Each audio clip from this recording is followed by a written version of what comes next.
You know, in the business world, we absolutely love a good comeback story. And today, we're diving into a really spectacular one, Del Monte Pacific Limited. They've made a massive strategic shift that has completely transformed their finances, turning what was a struggling giant into a sleek, incredibly profitable machine. So let's get right into how they did it. All right, I want to start with this number right here because, wow, 631.6%, that's the growth in their quarterly net profit. No, that is not a typo. It's basically a seven-fold increase year over year. So the immediate question is, how on earth do you pull off a number like that?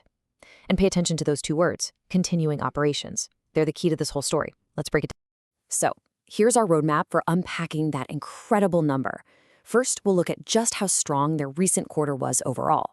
Then we'll get to the main event, the single biggest move they made, this huge decision to deconsolidate their U.S. business. After that, we'll see how Asia is now the undisputed star of the show. We'll also peek behind the numbers at the company culture that's making it all possible. And finally, we'll look ahead and ask, what's next? Okay, let's kick things off with the big picture. When you look at the top-line numbers for their second quarter, you see a company that's just firing on all cylinders.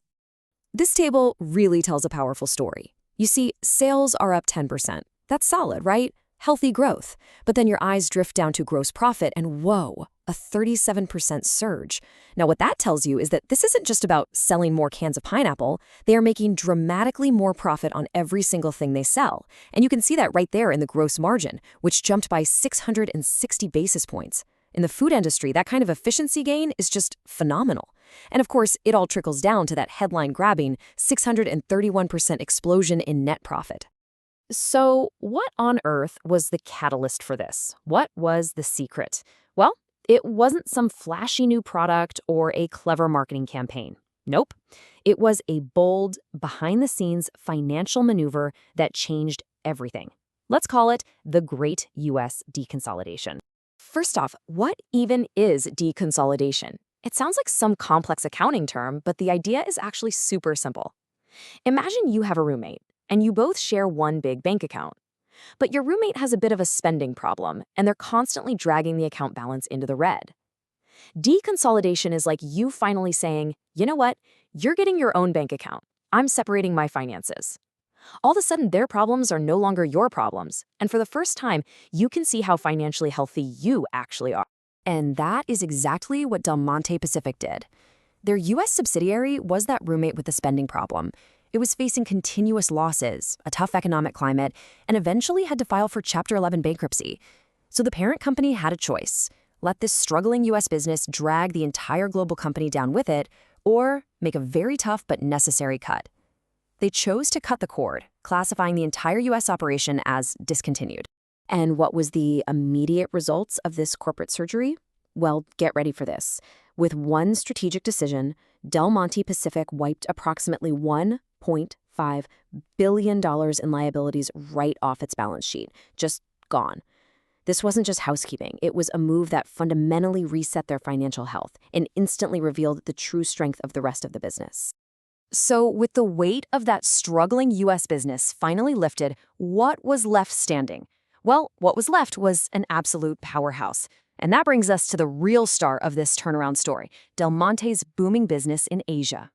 And when we talk about their Asian business, we're really zooming in on one specific operation, Del Monte Philippines Incorporated, or DMPI. This subsidiary has become the undisputed engine of growth and profitability for the entire global company. I mean, just look at the performance here.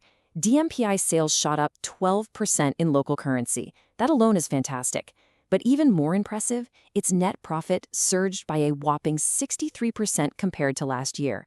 This isn't just steady growth. This is a business running at full throttle. So where is all this growth coming from? Well, it's a mix of really smart marketing and just crushing it in international markets. For packaged pineapple, they're tapping into the wellness trend with nutrition-focused campaigns. For mixed fruits, the stuff that usually only shows up at holiday parties, they've cleverly positioned it as a year-round dessert. And their fresh pineapple exports are just exploding, with international sales jumping 23%. And here's what's really key. They aren't just riding a wave of a growing market. They are actively stealing their competitors' lunch money. They've grabbed another 4 percentage points of the mixed fruits market. They've taken another 2.5 points in spaghetti sauce. Every single point represents customers switching over to Del Monte. That is how you build a dominant business. And that dominance extends way beyond the Philippines. Just look at this number. In the massive North Asian market, Del Monte now supplies 51% of all imported pineapples. 51%. Think about that. It means if you're in China or Japan and you buy an imported pineapple, there is a better than a 1 in 2 chance it's from Del Monte. That's not just market leadership, that is total command. But as we all know, a truly great company isn't just about a great quarter or a clean balance sheet. A company built to last needs a strong foundation, a brand people trust, and a culture that makes people want to work there. And Del Monte Philippines has a legacy that is just incredible. They are about to celebrate their centennial, 100 years in business. Imagine that, a full century of being a trusted name in kitchens across the Philippines and around the world. You simply cannot put a price tag on that kind of brand loyalty. But they aren't just coasting on that history. They're actively investing in their people right now. They were just certified as a great place to work. And get this, the participation rate in the employee survey was 98%. Now, if you've ever worked at a large company, you know getting 98% of people to do anything is basically impossible. That level of engagement is unheard of, and it shows that these results are the real deal. And the company itself connects the dots perfectly. They say it right here. An inspired and engaged workforce is the cornerstone of the company's operational success. They get it. They understand that a strong, positive culture isn't some fluffy nice to have. It is a direct driver of the incredible financial results we've been talking about. Happy people lead to a healthy bottom line.